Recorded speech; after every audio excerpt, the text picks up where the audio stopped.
Madame, Monsieur, bonsoir. Merci de nous prêter attention à la une de l'actualité. La finance islamique fait son entrée dans les banques algériennes. La BDL va proposer un nouveau produit d'ici la fin de l'année, une nouvelle méthode de financement sans intérêt qui vise à attirer de nouveaux clients.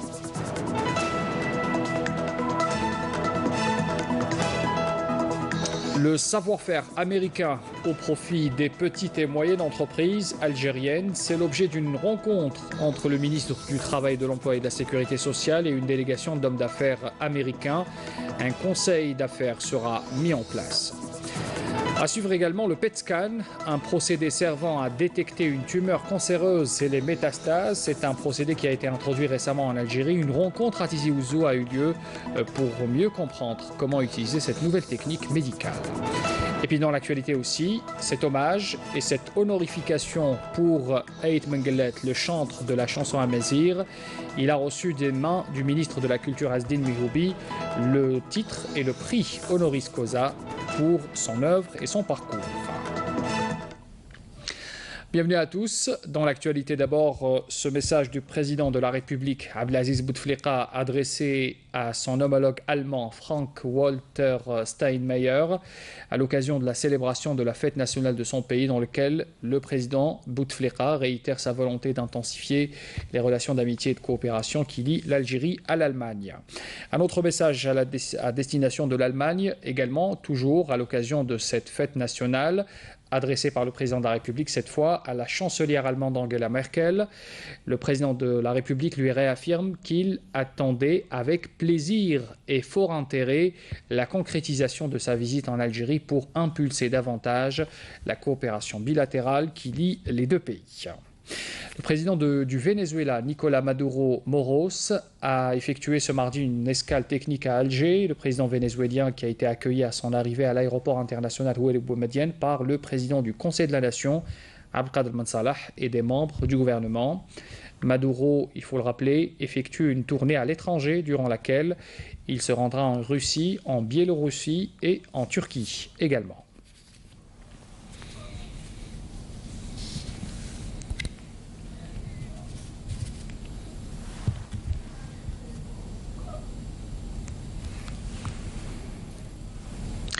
La Russie accueille à partir de demain la semaine russe de l'énergie. C'est une manifestation internationale consacrée à l'examen de la question énergétique dans le monde et dont le point d'orgue sera la tenue à Moscou de la 19e réunion ministérielle des forums des pays exportateurs de gaz, le FPEG.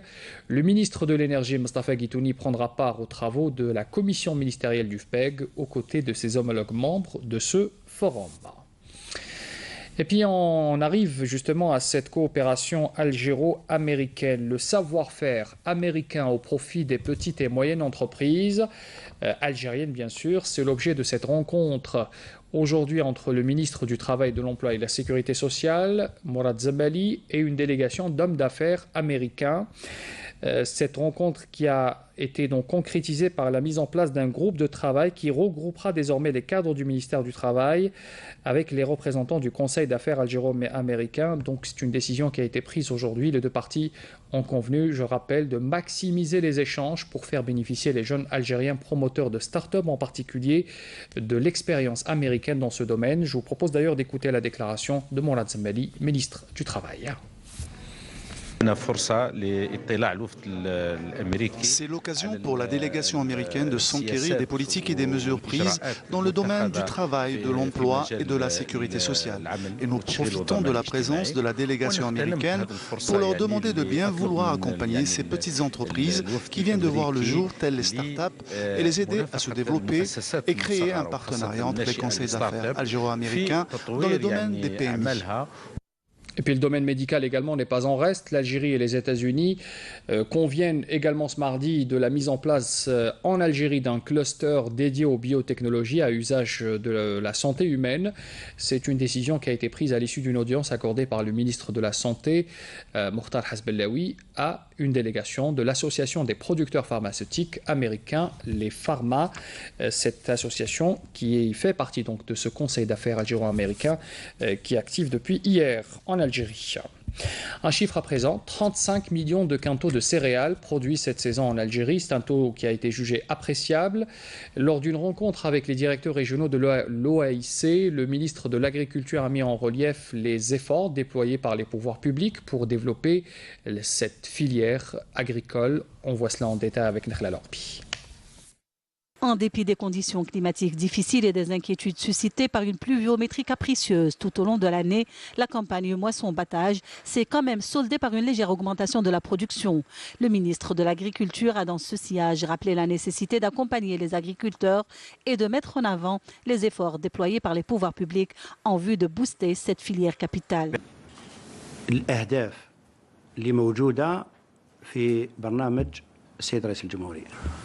Le développement des superficies agricoles, d'une manière générale, figure parmi les objectifs tracés par le président de la République et la priorité a été donnée à la céréaliculture.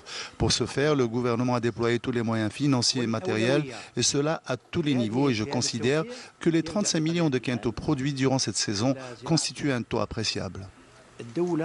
Les pouvoirs publics sont décidés à tout mettre en œuvre pour développer cette filière et améliorer les rendements. Et pour développer la filière agricole, il faudra absolument avoir de l'eau. L'eau, cette denrée rare que l'Algérie a connue d'ailleurs ces dernières semaines. Quelques perturbations, notamment dans l'est du pays, dans certaines régions comme Annaba.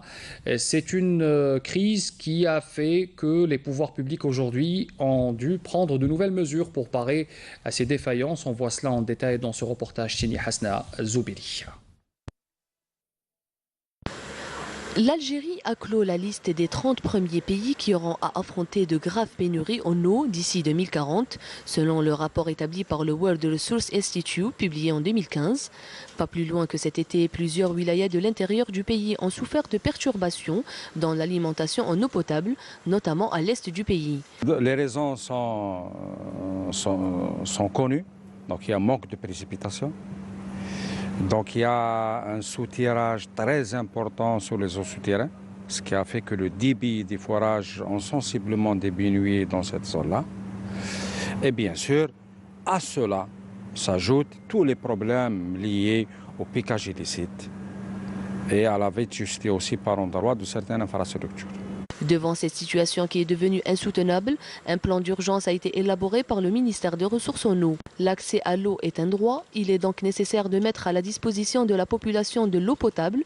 Pour cela, une stratégie à moyen terme a été mise en place. Donc pour répondre ou pour trouver des solutions aux problèmes qu'on a vécus, donc la première action, c'est la poursuite de tous les programmes structurels qui sont en cours de réalisation.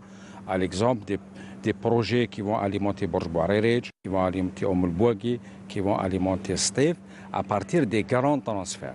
Donc ces projets sont en cours de réalisation. Certains tirent à leur fin. Mieux encore, certains sont mis en service. À l'exemple du grand projet de transfert à partir du barrage Tel Sidid dans la wilaya de Bouira, vers 5 communes de l'ouest de Borj Bouarerij, qui se terminent en fin d'année. Accentué sur 3 axes principaux. Donc le premier axe, c'est la création d'un équilibre régional en matière de ressources en eau.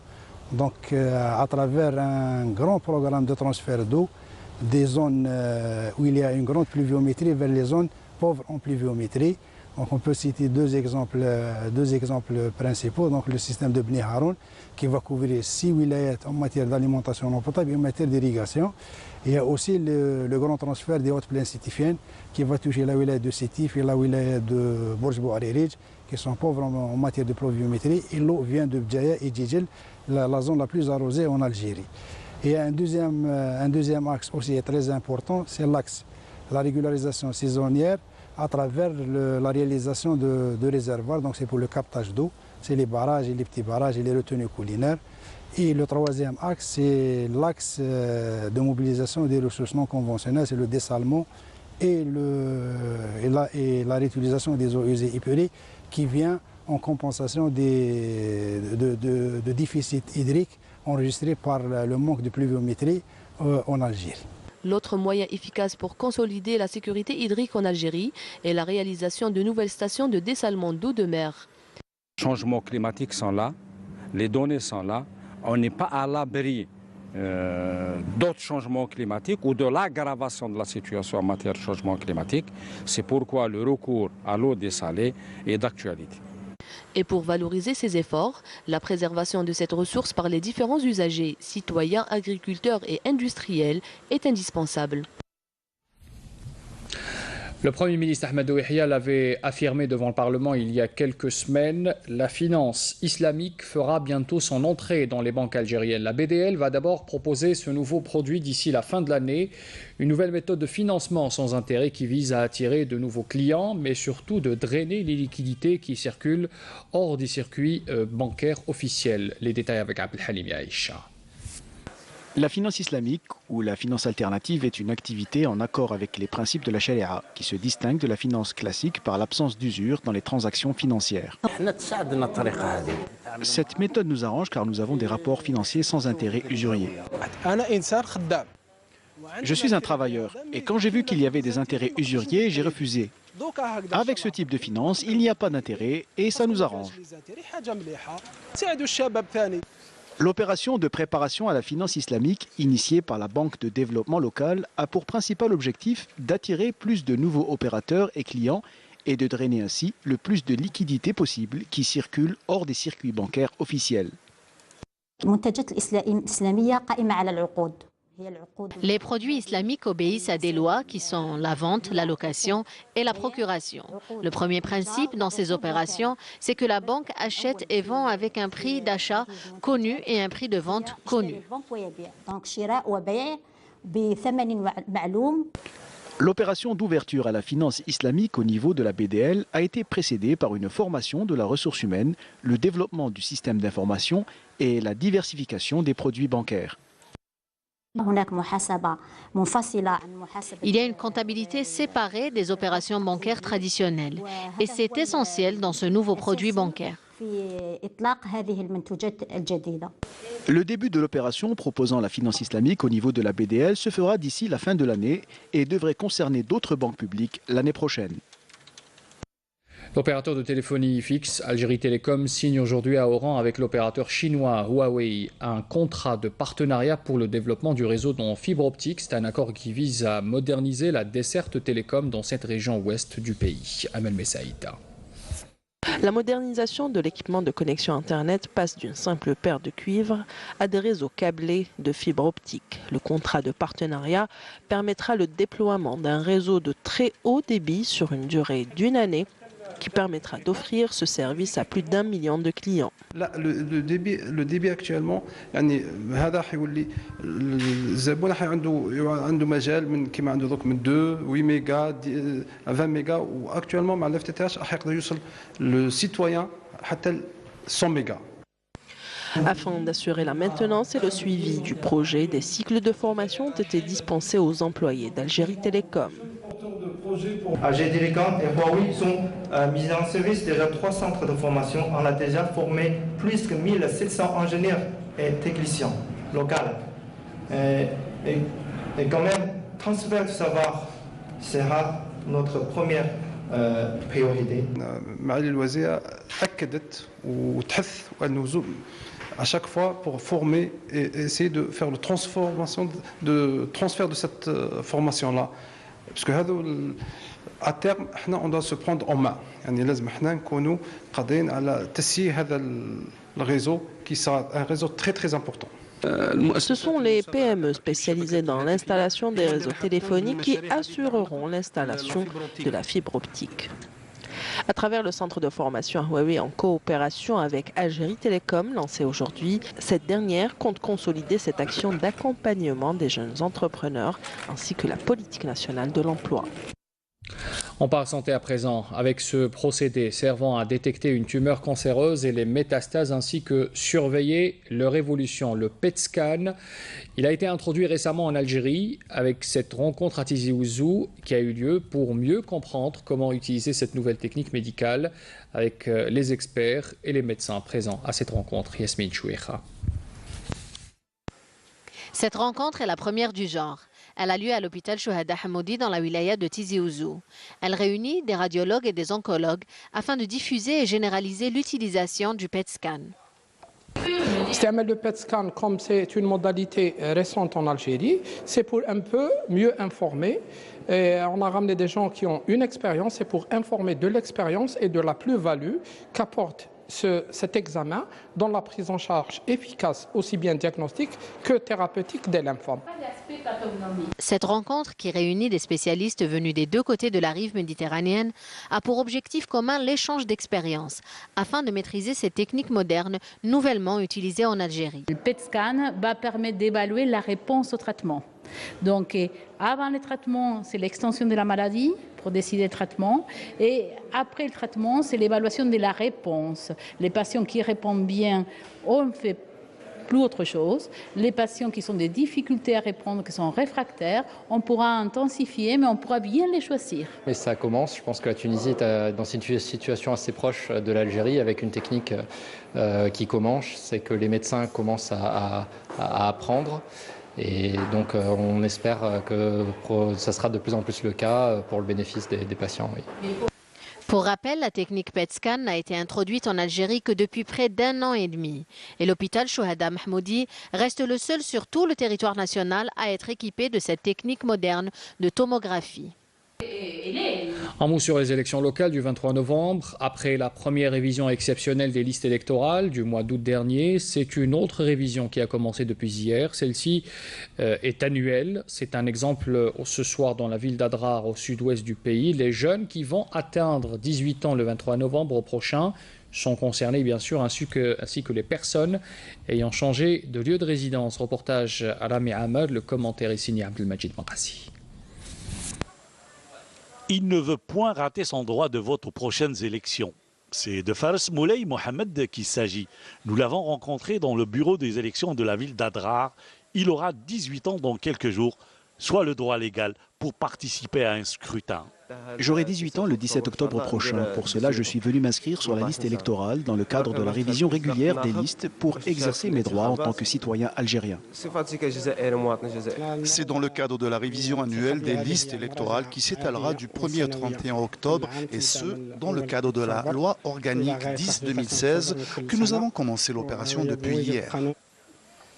L'opération de la révision a été rendue possible grâce à la disponibilité d'une base de données de l'état civil. En l'espace de 5 minutes, j'ai pu consulter tous les registres. La période de révision annuelle des listes électorales a débuté hier lundi et va permettre aux jeunes âgés de 18 ans et aux personnes ayant changé de résidence de s'inscrire dans leur nouvelle commune pour pouvoir participer au prochain scrutin des locales prévu le 23 novembre. Un détachement de l'armée nationale populaire a découvert et détruit hier à Béjaïa, dans le cadre de la lutte antiterroriste, 2 bombes de confection artisanale et 2 charges pour ceinture explosive.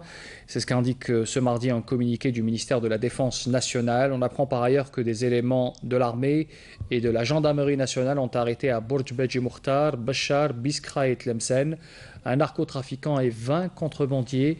Et on saisit également 54,8 kg de kif traités, 5 camions, 6 véhicules tout-terrain, 24 300 boîtes de cigarettes, ainsi que des outils d'orpaillage. On apprend aussi, dans ce même communiqué, que les gardes-côtes ont intercepté à Annaba 16 personnes à bord d'une embarcation de construction artisanale et 72 immigrants clandestins de différentes nationalités ont été appréhendés à Tlemcen, à Ain Timouchent et enfin à Tamanrasset.